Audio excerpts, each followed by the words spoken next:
and talk at this wonderful institution where I shall be talking on the occasion of World Plastic Surgery Day and the culmination of all the events that have led to this particular day. And it is all the more important for me because you have heard of hybrid meetings. Have you heard of hybrid gurus? I had hybrid gurus. This guru was my online guru, and this was my offline guru, Professor R. Krishnamurthy. And I had two roles to play. Under Professor K. Sridhar, I was the Eagle again. And under Professor R. Krishnamurthy, I was Arjun. So, I was lucky enough to have these two wonderful people as my mentors. And it is so very interesting for me to come and talk to you on today about plastic surgery. Whenever we say plastic surgery, everybody says, wow, glamorous specialty. Wow, you're going to be a plastic surgeon. Yes. So, let us first see some people who have had plastic surgery. Plastic surgery, I always believe, not Sushruta, it started with Sridevi. Whenever we talk about plastic surgery, we say, she had plastic surgery. So, what was she like before? Yes. Anybody else? Yeah, you can recognize most of these people. You can recognize them, can't you? Yes? Yes. And who else? Wow. This was also a person who was supposed to have had plastic surgery. And then, any more? Yes? So all these people have had plastic, and you have been able to recognize all of them. I'll keep showing you pictures, you should recognize them. Yes. He's also had plastic surgery. Can you recognize him? How come? All along you've been recognizing. So what is this? So the previous picture, you wanted to see how it was before. I showed you the other pictures, how they were before and how they were afterwards. This is the previous picture. Okay, I'll show you one more picture. Let's see if you recognize the person. Anybody? No. We don't know these people. You want to see her before pic? This was how it was. The entire scalp had been avulsed. Now this is confusing. On the one hand, we show wonderful, glamorous actresses. On the other hand, you show normal, ordinary people on the road. Normal people like us. What is this? It's confusing now. Is this plastic surgery? So, let us come to an understanding. When a person has a nose, that nose is a little crooked. That person thinks that nose is crooked and he wants it straightened out. That is cosmetic surgery. The person has a nose, but it has been injured in a childhood accident. That patient wants it corrected, so it is corrective surgery. And finally, this person has no nose tip at all. It was lost in an accident. So now you have to create a nose for him. So this is reconstructive surgery. So plastic surgery is of three types: reconstructive surgery, corrective surgery, and cosmetic surgery. I hope that is clear now what plastic surgery is. It is not just for the actors and actresses. So reconstructive surgery is creating a part, corrective surgery is correcting a part, and cosmetic surgery is beautifying a part. So all parts of the body can be treated in some way with plastic surgery. But if you just think about it, which do you think is more important for our country, for any country for that matter? Reconstructive surgery, because that is what is needing enhancement in the quality of life. That is what we are going to talk about. As Professor Krishnamurthy said, Sushruta, who started this practice of surgery, plastic surgery, 1200 BC. Now, who did he learn medicine under? He is supposed to have learned medicine under Dhanvantri, who is supposed to be the god of medicine. Have any of you visited the temple of Dhanvantri? You know where it is? It is near Balajapet, in Vellore, going on the way to Vellore. And it's a very different kind of temple because it never closes. It is like a hospital, the doctor is inside, it never closes. And Dhanvantri was supposed to have taught him. Now, Sushruta Samhita is a wonderful treatise where you have all the surgical procedures and instruments that have been described. But the father of modern plastic surgery is supposed to be Sir Harold Gillis. Now, this person, you can see this patient who's lost his nose and the part of the face in the World War. That is when Dr. Harold Gillis developed the practice of plastic surgery. And what happened finally? Can you see the beautiful nose over there? Beautiful face has been created. But I think you will be able to note it took many procedures. He brought tissue, then he brought bone, then he brought the blood supply, then all this was brought. And you will also note from the first picture to the last picture, the time. You will see he started off as a young man, and by the time reconstruction was over, he was quite an elderly person. It has taken so much of time. That was the beginning of plastic surgery. So reconstructive surgery, recreating a lost part of structure, which could be a skin could be lost or part of the body could be lost.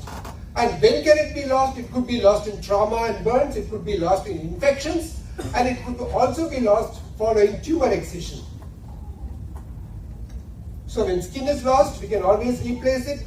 When there is infection like diabetic, this is a very common problem. Diabetic foot is a very common problem. It can be replaced.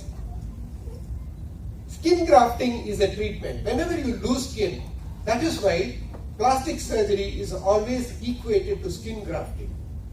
Lot of skin grafting is done when skin is lost, skin graft is applied. But you can't obviously do a skin graft. So whenever you see a patient with a skin loss, do not think that skin graft is the only answer, because you cannot do a skin graft if the bone is exposed or the tendon is exposed.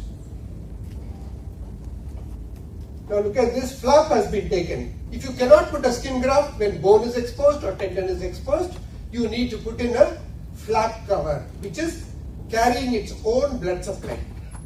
So this can be done. You can take a flap from nearby or you can take a flap from the opposite leg.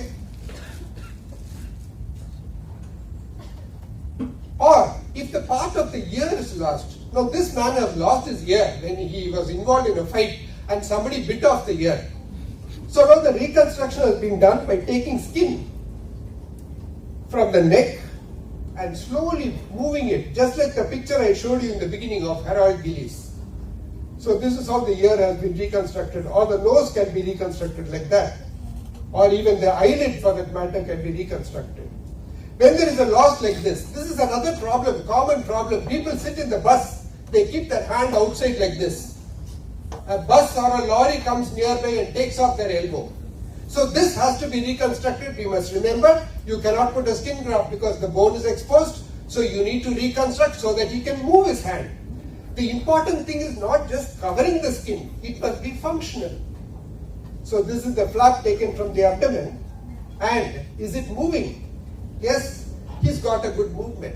This is plastic surgery, enhancing the life of people, not only by recreating the part, but also making it move, making it work.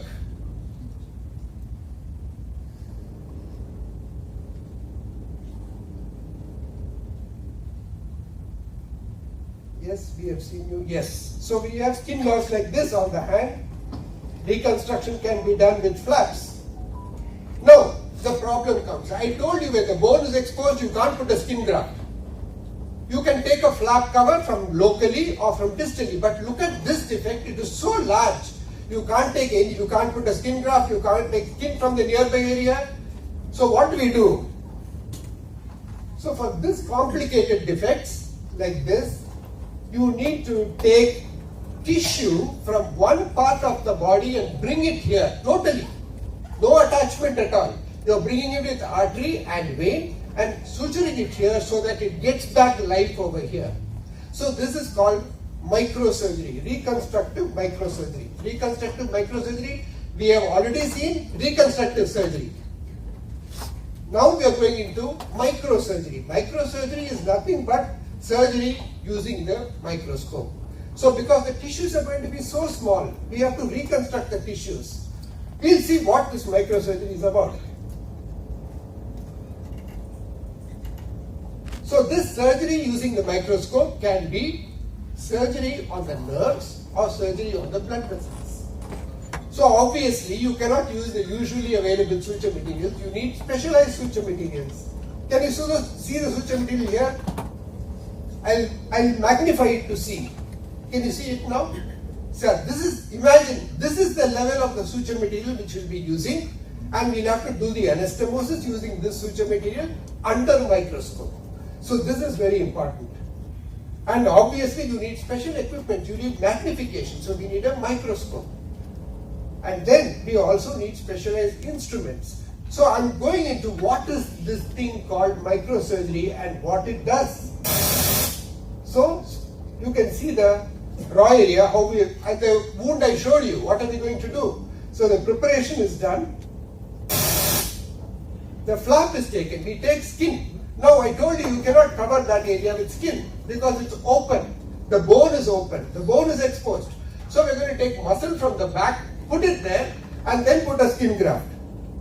So this is microsurgery using the artery and the vein. So you can see the anastomosis that has been done. The graft has been applied and how it has settled down so that the patient can walk normally on this foot. Now comes a new problem. This young girl studying in the +2, her hand was amputated by her Thai maman because she refused to marry him. So this was brought to us when we were on duty in the Government Stanley Hospital, and this hand, amputated hand, was put back. So here you need the skills of microsurgery because you have to anastomose the small vessels and get life going. But remember, I told you, it is not only putting it back, you also need to make it functional. It also has to function. Will it function after that? Let us see. You can see the function up there.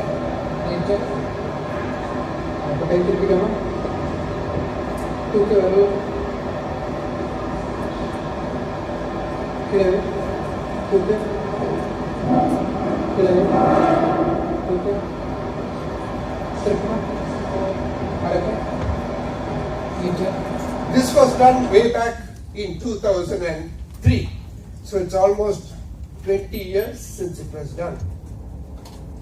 Or you can even amputate parts of the thumb, or even when there is a loss, you can put it back and get back good movements of the hand.